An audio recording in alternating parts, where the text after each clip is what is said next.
जयं विष्णुपाद परमहंस परिव्राजकाचार्य अष्टोत्तर शत श्रीमद् अभयचरण अरविंद भक्ति वेदांत स्वामी श्री प्रभुपाद की ISKCON BBD founder Acharya Divine Grace Prabhupada की जयं विष्णुपाद परमहंस परिव्राजकाचार्य अष्टोत्तर शत श्रीमद् भक्ति सिद्धांत सरस्वती गोस्वामी ठाकुर श्रील प्रभुपाद की अनंत कोटि वैष्णव वृंद की रामाचार्य श्री हरिदास ठाकुर की श्री राधा गोविंद श्रीमन महाप्रभु की श्री जगन्नाथ बलदेव सुभद्रा महारानी की रथ यात्रा महामहोत्सव की समवेत गौर भक्तवृंद की निताय गौर प्रेमानंदे all glory to the assembly devotees, all glory to the assembly devotees, all glory to the assembly devotees, all glories, all glories, all glories to Guru and Gauranga, all glories to Srila Prabhupada.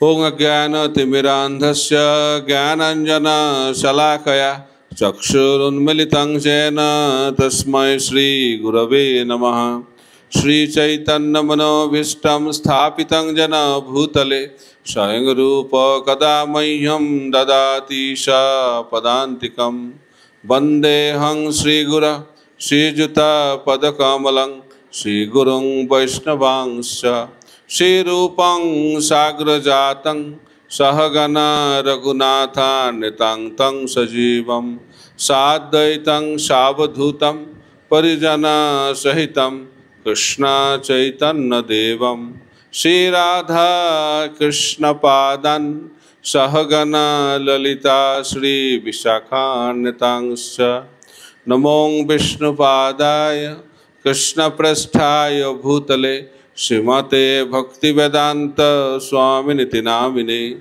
Namaste Saraswate Deve Gauravani Pracharine Nirvishesha Sunnavadi Paschata Deshatarine Vancha Kalpatarubhasya Kripa Sindhubhya evacha Patitanang Pavanebho Vaishnavebho Namo Namaha Namo Mahavadannaya Krishna Prema Pradayate Krishnaya Krishna Chaitanya Namne Gauratishe Namaha He Krishna Karuna Sindhu Deenabandha Jagatpate Gopesha Gopika Kanta Radha Kanta Namastute Tapta Kanchana Gaurangi Radhe Vrindavaneshwari Vishabhanu Sute Devi Pranamami Hari Priye Jai Shri Krishna Chaitanya Prabhu Nityananda Shri Advaita Gadadhar Sivasadi Gaura Bhakta Vrinda Hare Krishna Krishna Krishna Hare Hare Hare Rama Rama Rama Hare Hare Mukam karati vachalam pangu langhaete giring Jatkripa tamaham bande Shri Gurung dinatarinam Paramananda madhavam Shri Chaitanya Isharam Hare Krishna একসঙ্গে বলুন হরে কৃষ্ণা হরে কৃষ্ণা কৃষ্ণা কৃষ্ণা হরে হরে হরে রাম রাম রাম হরে হরে অসংখ্য ধন্যবাদ আপনারা আজকে এখানে এসে উপস্থিত হয়েছেন শ্রী ভাগবত কথামৃত শ্রবণ করার জন্য তো আজকে এখন আমি শ্রীমদ্ ভাগবতের চতুর্থ স্কন্ধ থেকে ধ্রুব মহারাজের চরিত্র সম্বন্ধে আলোচনা করব কারণ ধ্রুব মহারাজের চরিত্র অত্যন্ত শিক্ষণীয় এবং এটি অত্যন্ত একটি বিখ্যাত চরিত্র শ্রী চৈতন্য মহাপ্রভু যখন জগন্নাথপুরীতে ছিলেন তখন প্রতিদিন তিনি টোটা গোপীনাথ মন্দিরে গিয়ে গদাধর পণ্ডিতের মুখ থেকে ভাগবত কথা শ্রবণ করতেন। যখন গদাধর পণ্ডিত জিজ্ঞেস করতেন যে আপনি কি শুনতে চান, তখন মহাপ্রভু বলতেন প্রহ্লাদ চরিত্র এবং ধ্রুব চরিত্র আমি শুনতে চাই। এই প্রহ্লাদ চরিত্র, ধ্রুব চরিত্র চৈতন্য মহাপ্রভু ভাগবত থেকে বারবার শ্রবণ করতেন। কেন? কারণ এই প্রহ্লাদ চরিত্র এবং ধ্রুব চরিত্র আমাদের জন্য অত্যন্ত শিক্ষণীয়। 5 বছরের বালক কিভাবে আধ্যাত্মিক জীবনে সিদ্ধি লাভ করেছেন সেটা আমাদের জন্য অত্যন্ত অনুপ্রেরণাদায়ক এবং শিক্ষণীয়। তো সেই কারণে আমরা আজকে সেই ধ্রুব মহারাজের চরিত্র থেকে কিছু আলোচনা করার চেষ্টা করব। এটি হচ্ছে একটি 5 বছরের বালকের আধ্যাত্মিক যে যাত্রা, তিনি কীভাবে এই 5 বছর বয়সে ভক্তি জীবনে সিদ্ধি লাভ করেছিলেন সেই সম্বন্ধে আমরা আলোচনা করব। ব্রহ্মা হচ্ছেন এই জগতের, এই ব্রহ্মাণ্ডের সৃষ্টিকর্তা। ব্রহ্মার পুত্র হচ্ছেন স্বয়ম্ভুব মনু। স্বয়ম্ভুব মনুর 2 পুত্র, উত্থানপাদ এবং প্রিয়ব্রত মহারাজ। উত্থানপাদের 2 পত্নী, এক পত্নীর নাম হচ্ছে সুনীতি আর আরেক পত্নীর নাম হচ্ছে সুরুচি। সুনীতির পুত্র হচ্ছেন ধ্রুব মহারাজ এবং সুরুচির পুত্র হচ্ছে উত্তম। এই 2 ভাই হচ্ছে 2 মায়ের পুত্র সন্তান, আর বাবা হচ্ছেন উত্থানপাদ। উত্থানপাদ সুরুচির প্রতি অত্যন্ত আসক্ত, কিন্তু সুনীতিকে অত গুরুত্ব দেয় না। সুনীতি অত্যন্ত গুণবতী, সুন্দরী, কিন্তু তা সত্ত্বেও উত্থানপাদ তিনি সুরুচির প্রতি আসক্ত।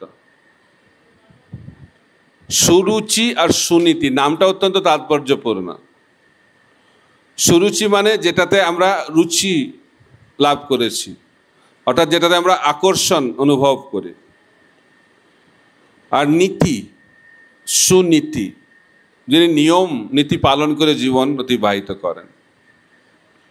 এই জগতে আমরা বিষয়ের প্রতি আসক্ত, বিষয় আমাদেরকে আকর্ষণ করে, কিন্তু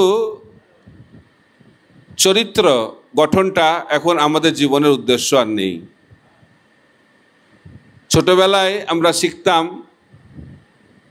আমাদের শিক্ষকদের কাছ থেকে, পিতামাতার কাছ থেকে, গুরুজনদের কাছ থেকে, if money is lost, nothing is lost.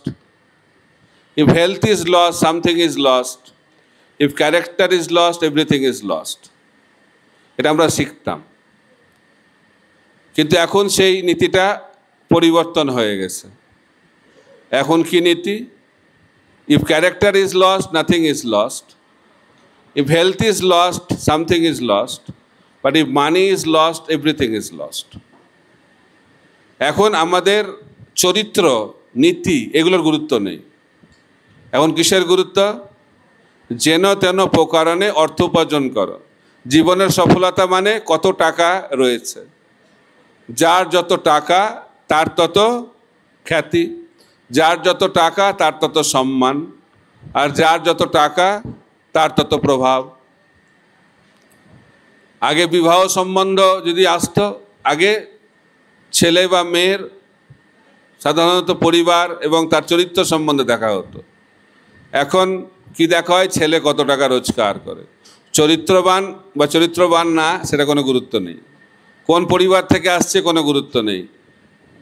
কোনটার গুরুত্ব?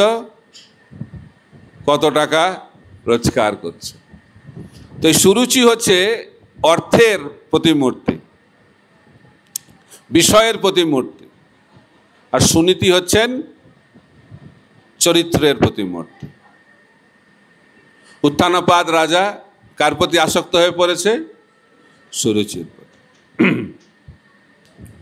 তো একদিন উত্থানপাদ রাজা সিংহাসনে বসে আছেন, তার কোলে উত্তম বসে আছে। উত্তম হচ্ছে সুরুচির পুত্র। তো তাকে দেখে ওর ভাই ধ্রুব কি করেছে, উত্থানাপাদের কোলে বসার চেষ্টা করেছে, বাবার কোলে বসবে।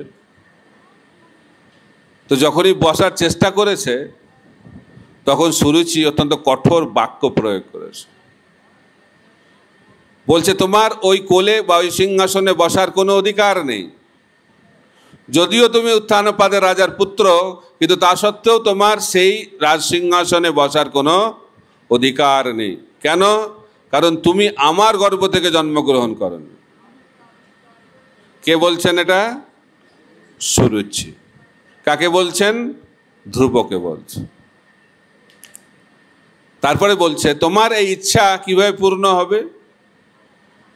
তোমার এই ইচ্ছা পূর্ণ হবে তুমি যদি ভগবানের উপাসনা করো, ভগবানকে সন্তুষ্ট করো, তারপরে তুমি পরবর্তী জীবনে যদি আমার গর্ভ থেকে জন্মগ্রহণ করো, তাহলে তুমি এই ইচ্ছাকে পূর্ণ করতে পারবে।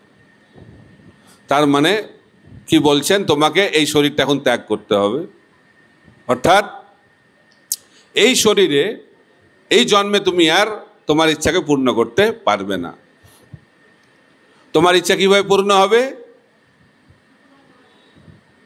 ভগবানকে সন্তুষ্ট করে আবার জন্ম নিতে হবে। কোথা থেকে জন্ম নিতে হবে? সুরুচি বলছে, আমার গর্ভ থেকে জন্মগ্রহণ করতে হবে। কঠোর বাক্য প্রয়োগ করেছে। তাই আমাদেরকে শিখতে হবে যে বাক্য আমাদেরকে খুব ভালোভাবে ব্যবহার করা উচিত। কারণ কিভাবে আমি কথা বলছি সেটা হচ্ছে গুরুত্বপূর্ণ। কি কথা বলছি সেটা গুরুত্বপূর্ণ, কিন্তু তার থেকেও বেশি গুরুত্বপূর্ণ কিভাবে আমি কথা বলছি। আমাদের কথাবার্তা সত্য হতে পারে, কিন্তু সেই সত্য কথা যদি অপ্রিয় হয় আর সেই সত্য যদি মানুষের মনকে উত্তেজিত করে, ভগবদ্গীতা অনুযায়ী সেই বাক্য প্রয়োগ করা উচিত নয়।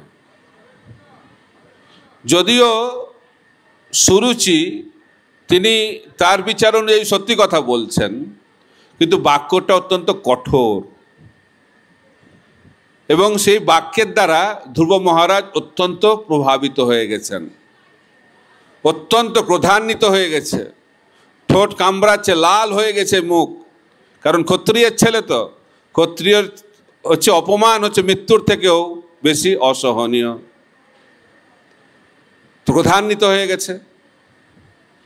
তাই আমাদেরকে বাক্য সঠিকভাবে ব্যবহার করতে হবে। বাক্য আমাদের জীবনকে পজিটিভভাবে বা নেগেটিভভাবে পরিবর্তন করতে পারে। তাই আমাদের চেষ্টা করতে হবে মানুষকে ঠিক পথে অনুপ্রাণিত করা আমাদের বাক্যের মাধ্যম দিয়ে। ঠিক যেভাবে কৃষ্ণ ভগবদ্গীতার বাণীর মাধ্যম দিয়ে অর্জুনকে সঠিক পথে তিনি নিয়ে এলেন। তাই যারা গুরুজন, যারা পিতামাতা, যারা আমাদের থেকে শ্রেষ্ঠ, তাদের কর্তব্য হচ্ছে তাদের উপর যারা নির্ভরশীল তাদেরকে ঠিক পথে পরিচালিত করা সুন্দর বাক্যের মাধ্যম দিয়ে। তা আমি দুটি ছোট্ট কাহিনী বলবো, বাক্যের কি প্রভাব। একবার একটা সাধু এসেছে একজনের বাড়িতে, এসে দান চাইছে। তো এসে সেই ব্যক্তিকে বলছে, ও আপনার বাড়িটা কি সুন্দর, অপূর্ব বাড়ি, এই জায়গায় এরকম বাড়ি তো আর কারোর দেখতে পেলাম না। তখন সেই ব্যক্তিটি বলছে, শুনতে পাচ্ছ? তার স্ত্রীকে সম্বোধন করে বলছে, আমার ঘরে যে টাকাগুলো ছিল টাকাগুলো নিয়ে আসো।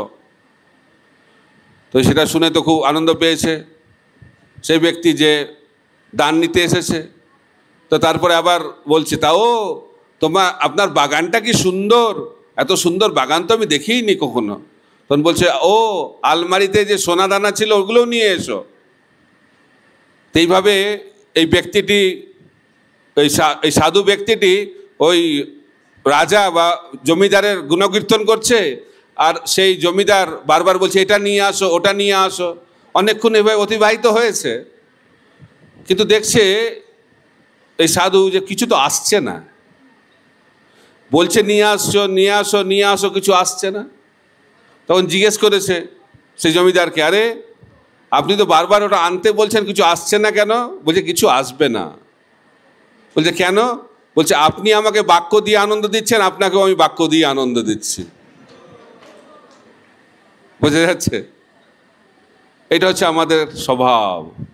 আমরা মানুষকে নিজের স্বার্থ সিদ্ধির জন্য কত না কিছু বলে থাকি। এটা গেল মানুষের কাহিনী। এটা ব্যাঙের কাহিনী বলি। দুটো ব্যাঙ হঠাৎ একদিন একটা কুয়োতে পড়ে গেছে। কুয়োতে পড়ে গেছে আর উঠতে পারছে না। আর যখন কেউ বিপদে পড়ে, এই জগতে মজা দেখার লোক অনেক পাওয়া যায়। দেখবেন আপনারা যখন বিপদে পড়বেন, মজা দেখার লোক প্রচুর। ভালো থাকলে কেউ আপনার কাছে আসবে না। যখন আপনারা বিপদে পড়বেন, আমরা যখন বিপদে পড়বো, তখন মজা দেখার লোক প্রচুর। তাই আমি ভাবতাম খালি এটা মনুষ্য সমাজে, ওই সমাজেও দেখা যাচ্ছে। তাই ব্যাঙেরা জড়ো হয়ে গেছে, যত ব্যাঙ সবাই এসে হাজির হয়েছে কোথায়? সে কুয়োর পাশে এসে তাদেরকে বলছে, আরে তোমরা পড়ে গেছো, ওঠার চেষ্টা করছো, উঠতে পারবে না, এত উঁচু, এটা উঠতে পারবে না, এত গভীরে পড়ে গেছো তুমি। খালি তাদেরকে নিরুৎসাহিত করছে উপরে ওঠার জন্য, বারবার নিরুৎসাহিত করছে। এই জগতে আমাদেরকে উৎসাহিত করার লোকের বড় অভাব, নিরুৎসাহিত করার জন্য প্রচুর লোক পাওয়া যায়। তো যেরকম নিরুৎসাহিত করছে বাক্যের মাধ্যম দিয়ে, তো একটা ব্যাঙ হতাশ হয়ে তার চেষ্টাকে বন্ধ করে দিয়েছে, আর ওঠার চেষ্টা করছে না। কিন্তু আর একটা ব্যাঙ উঠছে। ওরা যত চিৎকার করছে, ব্যাঙটা আরো উঠছে, আরো উঠতে উপরে উঠে গেছে। যখন উপরে উঠে গেছে, তো অন্য ব্যাঙেরা বলছে, আরে তোমাকে আমরা এত নিরুৎসাহিত করলাম, তা সত্ত্বেও তুমি উপরে উঠে গেলে কি করে? বলছে আমি তো ভাবছিলাম তোমরা আমাকে উৎসাহিত করছো, কারণ আমার কানে একটু অসুবিধা আছে শোনা, আমি শুনতে পাচ্ছিলাম না যে তোমরা কি বলছো, কিন্তু আমি ভাবছিলাম যে তোমরা আমাকে উৎসাহিত করছো, এবং সেই উৎসাহে আমি কুয়োর উপরে উঠে গেলাম। অনেক সময় শুনতে না পেলে মঙ্গল, এই জন্য বলা হচ্ছে না, কানটা বন্ধ রাখলেই মঙ্গল। তাই বাক্য একই বাক্য, যে শুনতে পেল তার দ্বারা নিরুৎসাহিত হলো, আর যে শুনতে পেল না সে উৎসাহিত হলো। তো আমাদেরকে শিখতে হবে এমন বাক্য প্রয়োগ করা যার মাধ্যম দিয়ে আমরা অন্যকে উৎসাহিত করতে পারি। নিরুৎসাহিত করার জন্য বাক্য প্রয়োগ করা ঠিক নয়। কিন্তু এখানে সুরুচি তিনি কঠোর বাক্য প্রয়োগ করলেন ধ্রুবের উপর, কেন? তাকে নিরুৎসাহিত করার জন্য। তো ক্রোধান্বিত হয়ে ধ্রুব কোথায় পৌঁছে গেছে? তার মার কাছে। তো মার কাছে পৌঁছে গেছে, মা অলরেডি সুনীতি খবর পেয়ে গেছে। এই ধরনের খবর ছড়াতে বেশি সময় লাগে না। এই ধরনের যে খবর এই পৃথিবীতেও দেখা যায়, এই খবর একদম ভালো খবর কিন্তু ছড়াবে না, আর এই ধরনের খবর সঙ্গে সঙ্গে ছড়িয়ে পড়বে। তো দাস দাসীরা গিয়ে খবর দিয়ে দিয়েছে সুনীতিকে যে তোমার ছেলের সঙ্গে এরকম হয়েছে। তো সুনীতিও খুব দুঃখ পেয়েছে। তো ধ্রুবকে বলছে, তুমি দুঃখ পেও না, যদিও তোমার বিমাতা সুরুচি বাক্যটা কঠোরভাবে বলেছে, কিন্তু বাক্যটা সঠিক বলেছে। কারণ ধ্রুব মহারাজকে সুরুচি কি বলেছিলেন? তোমার যে ইচ্ছা, সেই ইচ্ছাটাকে কে পূর্ণ করতে পারবে? ভগবান। তাই তোমার কি কর্তব্য? ভগবানের পূজা করা, ভগবানের আরাধনা করা। তো সুনীতি তখন ধ্রুবকে বলল, তোমার যে ইচ্ছা, সেই ইচ্ছা এই জগতের কেউ পূর্ণ করতে পারবে না।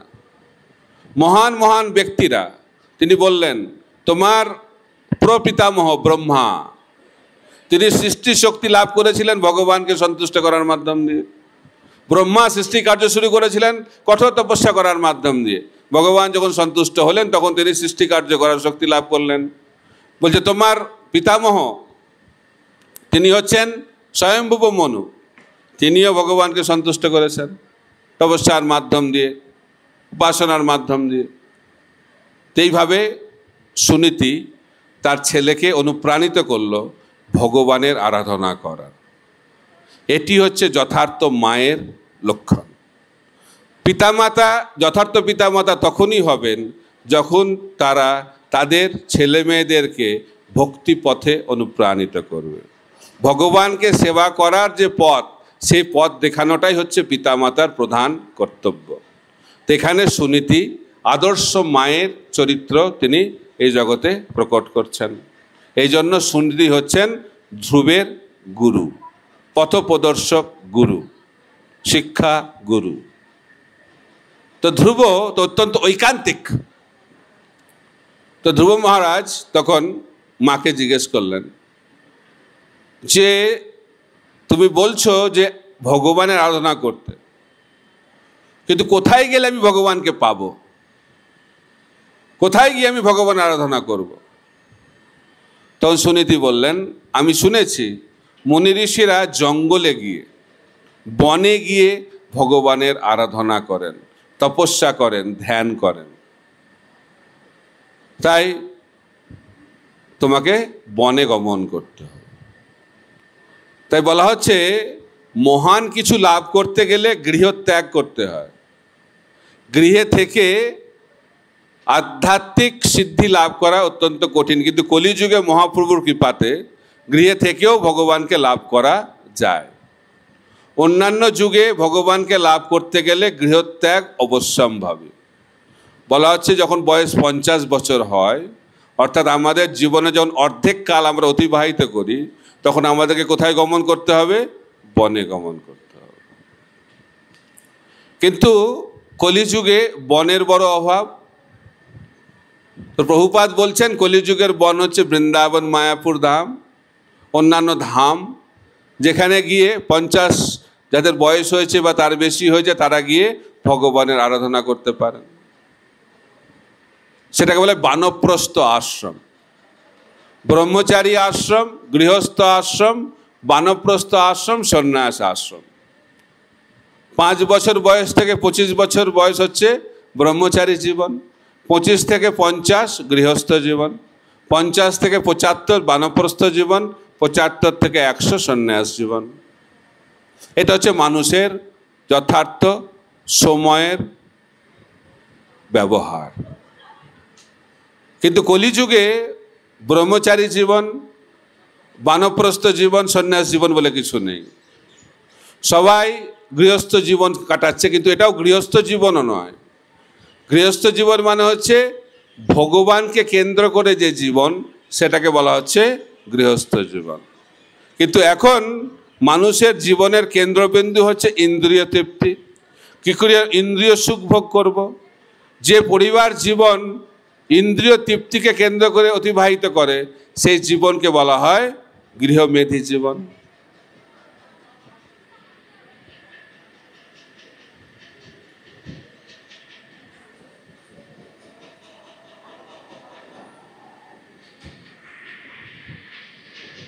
Why they are talking loudly?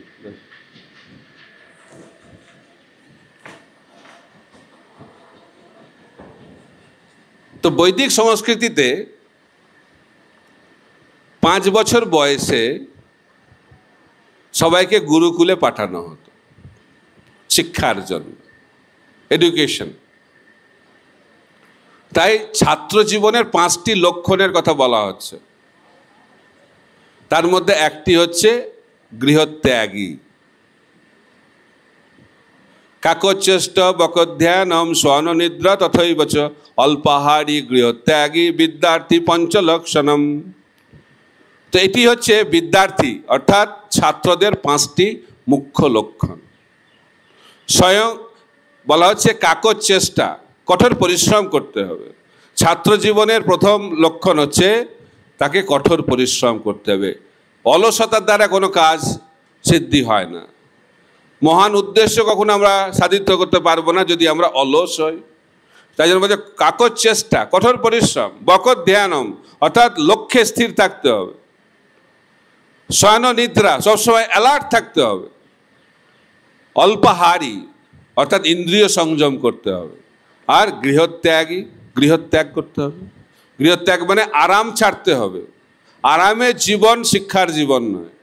যদি আমরা জীবনে সফল হতে চাই, জীবনে যদি মহান কিছু করতে চাই, তাহলে কমফোর্ট জোন অর্থাৎ আরামের জীবনকে ত্যাগ করতে হবে।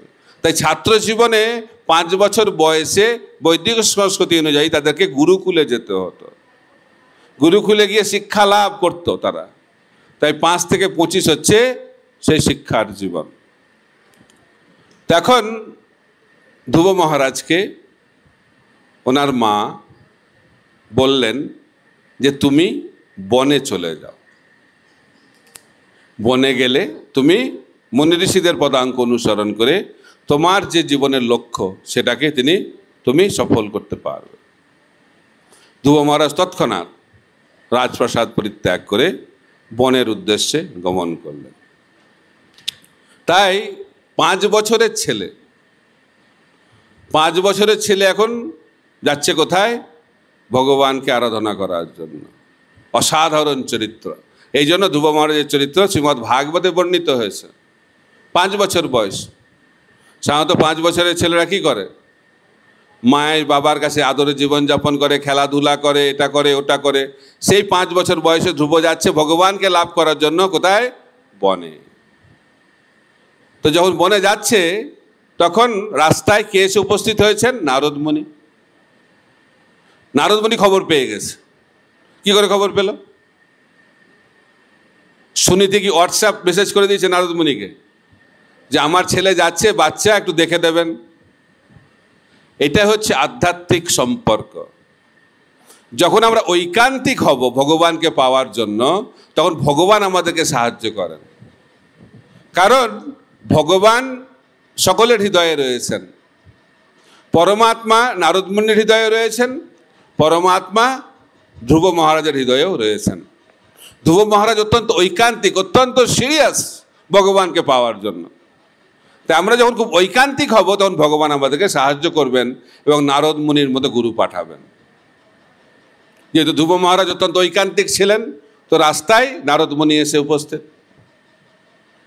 তো নারদ মুনি ধ্রুবকে বলছে, আরে তুমি তো একটা বাচ্চা ছেলে, এই বয়সে কেউ বনে যায় নাকি? এই বয়সে তো খেলার সময়। আর এই কে অপমান করলো, কে তোমাকে প্রশংসা করলো, এইগুলো নিয়ে অত প্রভাবিত হওয়ার কি প্রয়োজন আছে? এখন বাড়ি ফিরে যাও। যখন তুমি আবার বড় হবে একটু বয়সে, তখন তুমি ভগবানকে আরাধনা করো। গুরু শিষ্যকে এখন পরীক্ষা করছে।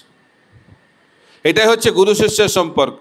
শিষ্য গুরুকে পরীক্ষা করে, গুরু শিষ্যকে পরীক্ষা করবে। দুজনেই যখন পরীক্ষায় উত্তীর্ণ হবে তখন গুরু শিষ্যের সম্বন্ধ স্থাপিত হয়। এখন ধ্রুবকে পরীক্ষা করছেন কে? নারদ মুনি।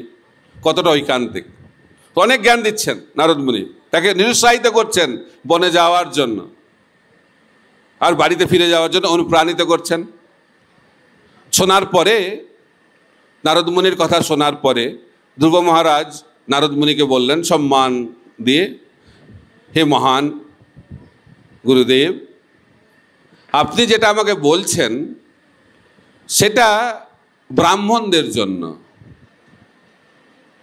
সেটা উন্নত ব্যক্তিদের জন্য, এটা আমার জন্য নয়। আমি আমার পিতামহর থেকেও বড় সাম্রাজ্য পেতে চাই। ওনার পিতামহ হচ্ছে স্বয়ম্ভুব মনু, তার থেকেও বড় সাম্রাজ্য আমি পেতে চাই, ব্রহ্মার থেকেও বড় সাম্রাজ্য পেতে চাই। এটা হচ্ছে আমার ইচ্ছা। এই ইচ্ছাকে পূর্ণ করার জন্য আপনি কি উপদেশ দিতে পারেন সেটা আমাকে দিন। এটা হচ্ছে সততা। শিষ্য সবসময় সৎ হবে, তার হৃদয়ে যেটা আছে সেটাই গুরুদেবকে বলতে হবে। যদি আমি ডাক্তারের কাছে যাই, ডাক্তারকে গিয়ে আমি রোগটা না বলি, তাহলে রোগের ট্রিটমেন্টটা কি করে হবে? আমার হৃদয়ে বাসনা রয়েছে, কিন্তু গুরুদেবকে গিয়ে বলছে আমার কোনো বাসনা নেই, আমি শুদ্ধ, আমার কিছু এটা নেই ওটা নেই। এই মিথ্যে কথা বলে গুরু শিষ্যের সম্পর্ক স্থাপিত হবে না। গুরু শিষ্যের সম্পর্ক সততার দ্বারা স্থাপিত হয়। এখানে ধ্রুব মহারাজ যেমন আদর্শ শিষ্যের নিদর্শন প্রদান করছেন। তিনি স্বীকার করে নিয়েছেন যে তার বাসনা রয়েছে। কি বাসনা? চরম বাসনা। ব্রহ্মার মতো, ব্রহ্মার থেকেও বড়, স্বয়ম্ভুব মনুর থেকেও বড় সাম্রাজ্য সে পেতে চায়। তো নারদ মুনি খুব সন্তুষ্ট হয়েছে। শিষ্যের ঐকান্তিকতা দেখে। তাই আমরা যখন ঐকান্তিক হব তখন ভগবান আমাদেরকে কৃপা করে। তখন নারদ মুনি ধ্রুব মহারাজকে কি বললেন, যে তুমি বনে চলে যাও, মধুবন। বৃন্দাবনের একটি বন হচ্ছে মধুবন, সেখানে তুমি চলে যাও, যমুনার তীরে গিয়ে তুমি তপস্যা শুরু করো। তিনি ভক্তিযোগের পন্থা প্রদান করলেন। বললেন যে তুমি তপস্যা করবে, উপবাস করবে, যমুনাতে তুমি 3 বার করে স্নান করবে, ভগবানের নাম করবে, এবং তিনি বললেন যে বিগ্রহ উপাসনা করতে হবে। তুমি মাটি এবং জল দিয়ে বিগ্রহ তৈরি করো ভগবানের, মাটি এবং জল দিয়ে বিগ্রহ স্থাপন করে নিয়মিতভাবে সেই বিগ্রহের উপাসনা করো। এবং তাকে একটা মন্ত্র দিলেন, সত্যযুগের মন্ত্র, ওং নমো ভগবতে বাসুদেবায়। এবং তিনি বললেন এই মন্ত্র অত্যন্ত শক্তিশালী মন্ত্র, এই মন্ত্র উচ্চারণ করবে এবং ভগবানের সেবা করবে এবং ধ্যান করবে, অষ্টাঙ্গ যোগ। কারণ সত্যযুগের পন্থা হচ্ছে অষ্টাঙ্গ যোগ। এক একটি যোগে ভগবানকে পাওয়ার এক একটি পন্থা। সত্যযুগে ভগবানকে পাওয়ার পন্থা হচ্ছে অষ্টাঙ্গ যোগ বা ধ্যান। ত্রেতা যুগে ভগবানকে পাওয়ার পন্থা হচ্ছে যজ্ঞ। দাপর যুগে ভগবানকে পাওয়ার পন্থা হচ্ছে বিগ্রহ অর্চনা, মন্দিরে ভগবানের পূজা। আর কলিযুগে ভগবানকে পাওয়ার পন্থা হচ্ছে হরিনাম সংকীর্তন। হরের নামই কেবলম কলৌ নাস্তেব্য গতিরন্যথা। তাই কলিযুগে যে পন্থা সেটা সত্যযুগে কাজ হবে না, সত্যযুগে যেটা পন্থা সেটা কলিযুগে কাজ হবে না। কারণ এক একটা যুগে এক একটি পন্থা রয়েছে। তাই ধ্রুব মহারাজকে নারদ মুনি সত্যযুগের যে উপযোগী পন্থা সেই পন্থা প্রদান করলেন এবং সেই মন্ত্র দিলেন। কি মন্ত্র? ওং নমো ভগবতে বাসুদেবায়।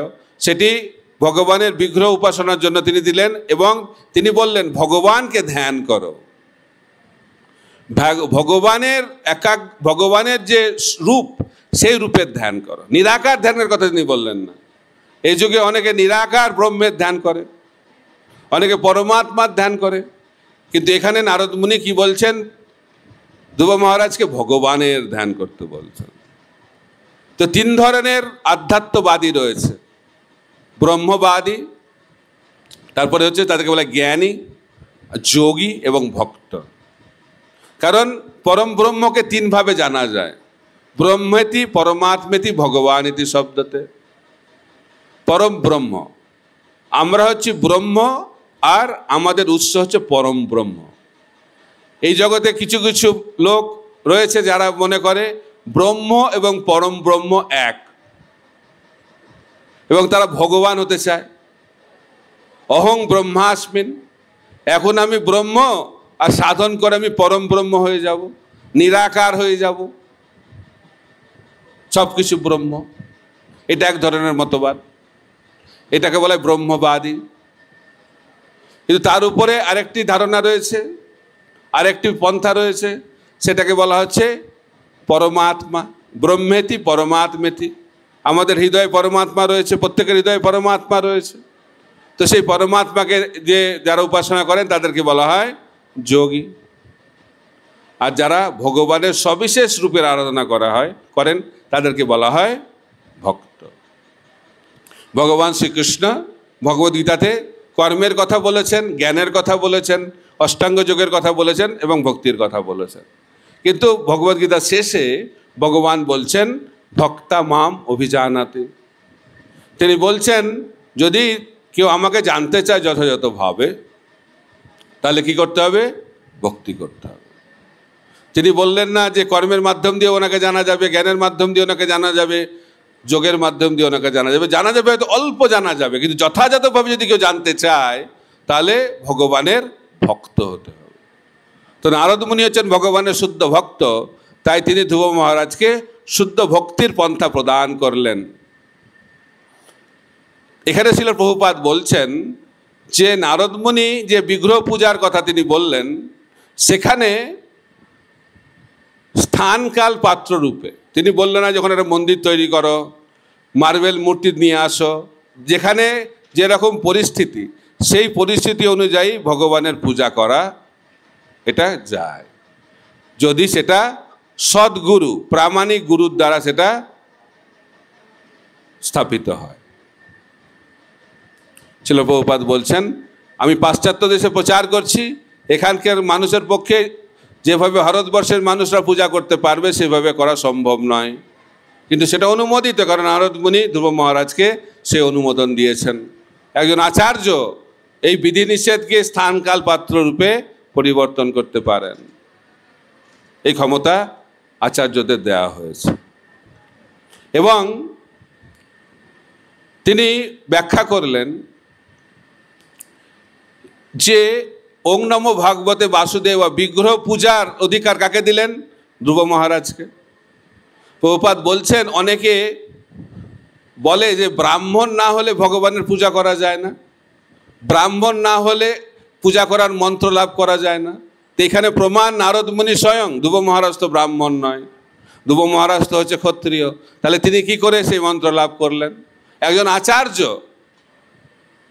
তিনি যে কোনো ব্যক্তিকে এই মন্ত্র প্রদান করতে পারেন। বৈষ্ণব মন্ত্র যে কেউ লাভ করতে পারে, সেটা আমাদের জন্মের উপর নির্ভরশীল নয়। সে ব্রাহ্মণ হোক, ক্ষত্রিয় হোক, বৈশ্য হোক, শূদ্র হোক, শূদ্রাধম হোক, যে কেউ ব্যক্তি তিনি যদি প্রামাণিক আচার্যের কাছ থেকে মন্ত্র লাভ করেন, তিনিও বৈষ্ণবে পরিণত হতে পারেন। তো বৈষ্ণব তো দূরের কথা, তিনি গুরুও হতে পারেন। কিবা বিপ্র কিবা নাসি শূদ্রকণে নয়, যেই কৃষ্ণ তত্ত্ববেত্তা সেই গুরু হয়। চৈতন্য চরিতামৃতে ব্যাখ্যা করা হচ্ছে যে যদি কোনো ব্যক্তি কৃষ্ণকে জানতে পারেন তত্ত্বত, সেই কৃষ্ণ তত্ত্ববেত্তা, যেই কৃষ্ণ তত্ত্ববেত্তা সেই গুরু হয়। তাই গুরু হতে গেলে কৃষ্ণকে জানতে হবে।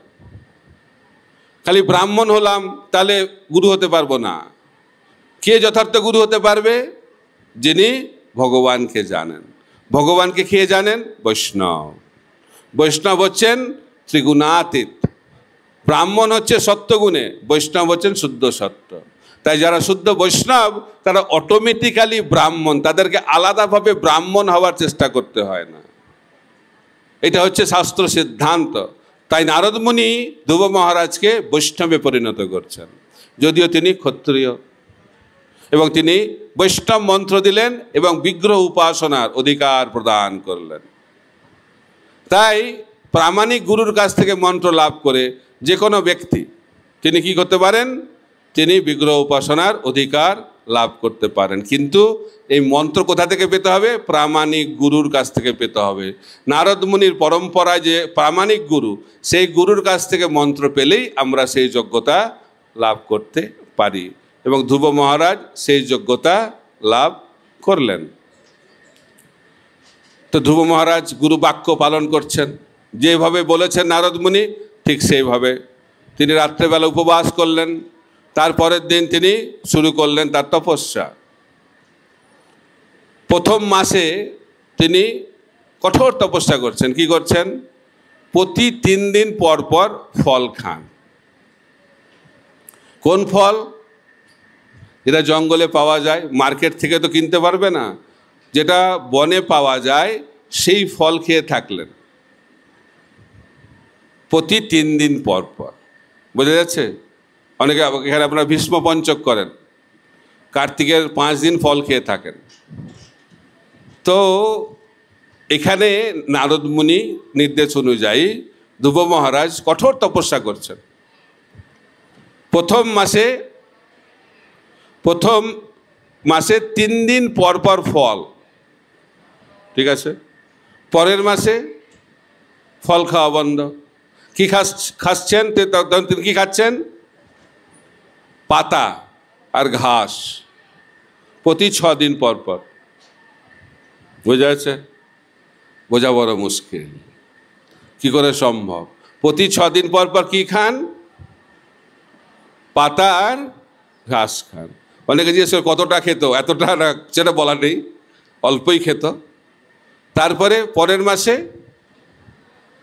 পাতা ঘাসও বন্ধ, প্রতি 9 দিন অন্তর অন্তর জল পান। ঠিক আছে? প্রতি 9 দিন পর পর জল পান। আর আমাদের কি হয়, এখন 16 মালা জপের সময় জল খেতে হয়। তাহলে হাঁপিয়ে পড়ি আমরা, একটু শোনার পরে হাঁপিয়ে পড়ি, একটু কথা বলার পরে হাঁপিয়ে পড়ি। তা ধ্রুব মহারাজ কিরম তপস্যা করছেন? প্রতি 9 দিন পর পর জল পান করেন। আমাদের রঘুনাথ দাস গোস্বামী কলিযুগে রাধাকুণ্ডে যখন থাকতেন, প্রতি 2-3 দিন পর পর 1 কাপ করে কি খেতেন? খেতেন না, পান করতেন। কি পান করতেন? কি পান করতেন? মাঠা, বাংলায় কি বলে? ঘোল। তিনি পান করতেন প্রতি 3 দিন পর পর 1 কাপ করে। আর তিনি ভাবতেন আজকে অনেক ইন্দ্রিয় তৃপ্তি হয়ে গেল। এটা হচ্ছে কে? রঘুনাথ দাস গোস্বামী। তো ধ্রুব মহারাজ 3য় মাসে কি করছেন? প্রতি 9 দিন পর পর জল পান করছেন। তারপরে 4র্থ মাসে জলপানও বন্ধ। প্রতি 12 দিন পর পর নিঃশ্বাস প্রশ্বাস বইছে। 12 দিন নিঃশ্বাস নেবে না, তবে 12 দিন পরে তিনি বায়ু গ্রহণ করছেন। তারপরের মাসে সব বন্ধ, সব কিছু বন্ধ হয়ে গেছে। এই যে লাইটটাও বন্ধ হয়ে গেল, তো সব কিছু বন্ধ হয়ে গেছে। আহার বন্ধ, নিদ্রা বন্ধ, জলপান বন্ধ, নিঃশ্বাস প্রশ্বাসও বন্ধ, সব রুদ্ধ হয়ে গেছে। আর ধ্রুব মহারাজ ভগবানের প্রতি সম্পূর্ণরূপে আসক্ত হয়ে ভগবানকে নিরবিচ্ছিন্নভাবে ধ্যান করছেন। অর্থাৎ তার হৃদয়ে ভগবান বিরাজমান। তাই ভগবান বিরাজমান হওয়ার ফলে কি হয়েছে? সব কিছু স্তব্ধ হয়ে গেছে। আর সমস্ত দেব দেবতারা তারা ভাবছে নিঃশ্বাস প্রশ্বাস দিতে এত কষ্ট হচ্ছে কেন? কারণ পুরো ব্রহ্মাণ্ডে সবার শ্বাসরুদ্ধ হয়ে যাচ্ছে। তপস্যার ফল দেখেছেন তো? তারা ত্রাহি ত্রাহি করে চলে গেছে ভগবানের কাছে। কি হবে এখন? আমাদের তো মনে হচ্ছে এখন শরীর ত্যাগ করতে হবে। তখন ভগবান বলছেন শান্ত, শান্ত, কোনো অসুবিধা নেই। উত্থান পাদের ছেলে ধ্রুব তপস্যা করছে, সেই তপস্যার এই ফল আমি গিয়ে তাকে শান্ত করছি, কোনো চিন্তা করো না। তাই ধ্যান হচ্ছে এরকম অবস্থা, বুঝেছে? ধ্যান, আমরা অনেকে ধ্যান করতে চাই কলিযুগে।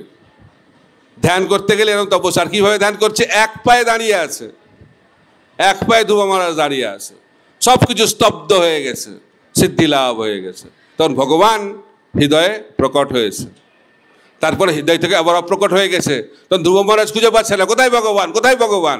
চোখটা খুলেছে। যখন চোখটা খুলেছে তখন দেখছে তার সামনে দাঁড়িয়ে আছেন ভগবান। আনন্দ পাচ্ছেন? কদিনে ভগবানকে জানতে পারলেন, দেখতে পেলেন সামনাসামনি? 6 মাস।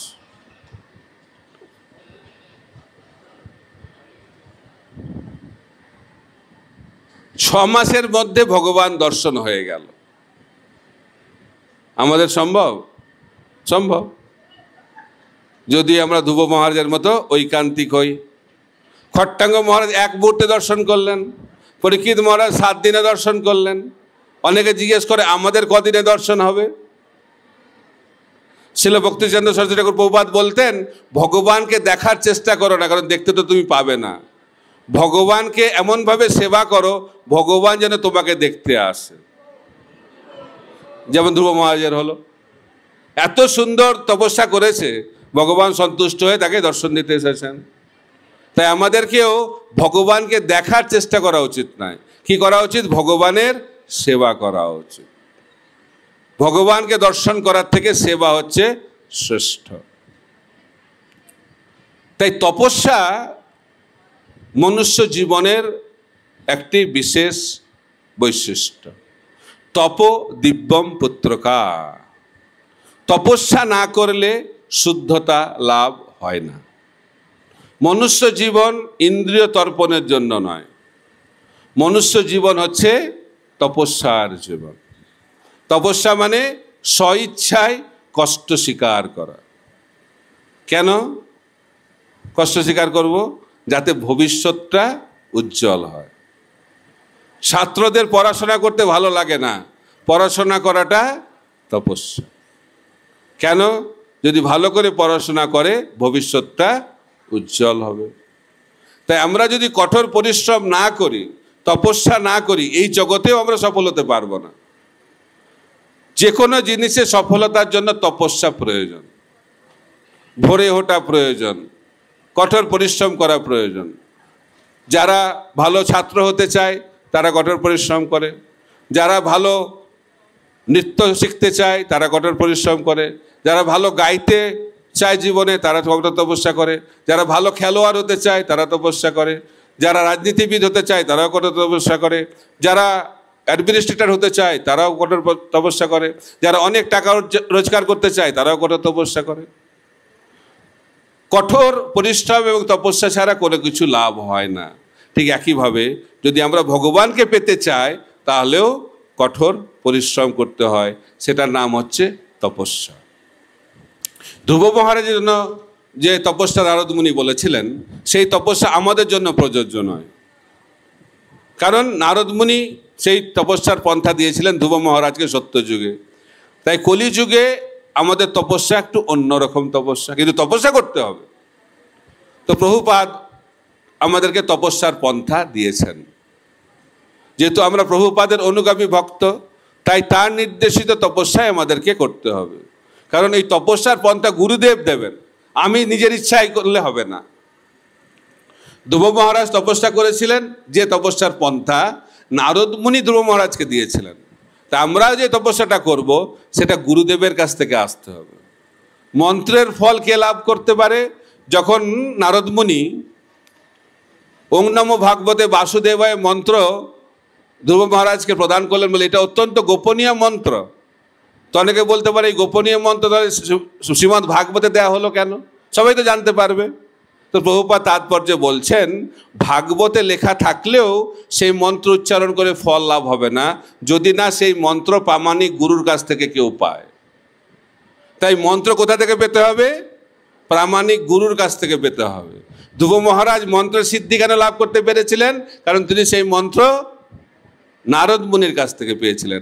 আমি ভাবছি আমি মন্ত্র জেনে গেছি, এখন আমি জপ করব, হয়ে গেল, আমি জানি হরে কৃষ্ণ মহামন্ত্র, আমি জপ করব, তাহলে তো হবে না। এই মন্ত্র কোথা থেকে পেতে হবে? প্রামাণিক গুরুর কাছ থেকে পেতে হবে, তাহলে সেই মন্ত্রে শক্তি থাকে। প্রামাণিক গুরুর কাছ থেকে মন্ত্র পাওয়া হচ্ছে অত্যন্ত গুরুত্বপূর্ণ একটি বিষয়। তাই কি তপস্যা আমরা করব সেটা নির্ভর করছে গুরু আমাকে কি পন্থা দিয়েছেন। তা আমাদের ইস্কনের প্রধান গুরু হচ্ছেন ছিল প্রভুপাদ।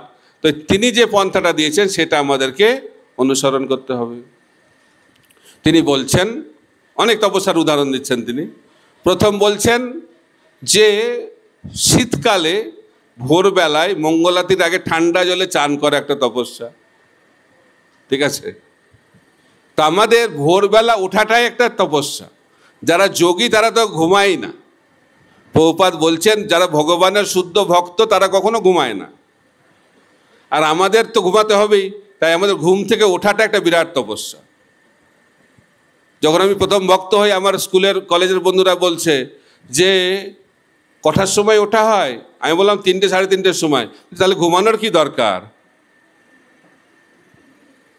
তো বুঝতেই পারে না যে এত ভোরে উঠে কি করে এরা। কিন্তু ব্রহ্ম মুহূর্তে ওঠা এখন সায়েন্টিফিকভাবেও প্রমাণিত হয়েছে যে সেই সময়টা অত্যন্ত শক্তিশালী, মিস্টিক্যাল পাওয়ার রয়েছে। কারা বলছেন? সায়েন্টিস্টরা বলছেন। তখন বিশ্বাস করবে। কিন্তু যখন ভগবান বলবে, শাস্ত্র বলবে, সাধুরা বলবে না না না, কী করে হবে, এটা হয় নাকি? সাধু গুরু বাক্যে বিশ্বাস নেই, এটা হচ্ছে কলিযুগের লক্ষণ। তাই ব্রহ্ম মুহূর্তে একটা আলাদা শক্তি থাকে। তো সেই সময় যে কার্য করা হয় সেই কার্যটা অত্যন্ত সফল হয়। তাই ভক্তি জীবনের প্রথম তপস্যা হচ্ছে ভোরবেলায় ওঠা। ভোরবেলা মানে অনেকের আবার ভোরবেলা মানে অনেক রকম হতে পারে। আমি সকালে উঠে যাই, কটার সময়? সকাল 8টায় উঠে যাই প্রতিদিন। আমি মঙ্গল আরতি করি কটার সময়? 8:30টার সময়। তো মঙ্গল আরতি করাটা তো খুব ভালো, কিন্তু ভোরে উঠতে হবে। ভোর মানে কমপক্ষে প্রভুপাদ বলছেন 4টের আগে উঠতে হবে। এটা তপস্যা। কারণ এটা সহজে হয় না, কারণ উঠতে খুব কষ্ট হয়। তারপরে তিনি বলছেন গরমকালে রান্নাঘরে রান্না করা, এটা একটা তপস্যা। যারা রান্না করেন তারা জানেন গরমে রান্না করা কত কষ্ট। শীতকালে ঠান্ডা জলে স্নান, আর গরমকালে রান্নাঘরে রান্না। এখন তো আবার নাকি শুনছি রান্না কেউ করতে চায় না। শীতকালেও রান্না নাই, গরমকালেও রান্না নাই, কারণ অর্ডার দিলেই তো খাবার এসে যায় আজকাল। তাই রান্নাটা এখন বন্ধ হয়ে গেছে। তা আমি শুনছিলাম এটা মজার কথা, যে প্রাতঃকৃত্য করতে মানুষ আগে বাইরে যেত আর ঘরে খাবার খেত। এখন মানুষ বাইরে গিয়ে খাবার খায় আর প্রাতঃকৃত্য ঘরে এসে করে। এটা হচ্ছে কলিযুগের একটা লক্ষণ। সব কিছু উল্টো, এটাই কলিযুগের লক্ষণ। তাই তপস্যা মানে হচ্ছে যেটা আমার করতে ভালো লাগে না সেটা আমি করব। কেন? আমার মঙ্গলের জন্য। আরেকটি কি তপস্যা? জন্মাষ্টমীতে উপবাস করা একটি তপস্যা। কেউ উপবাস করতে চায় না। কলিযুগে না খেয়ে থাকাটা একটা বিরাট তপস্যা। আপনারা কারা কারা জন্মাষ্টমী ব্রত পালন করেন? বাহ,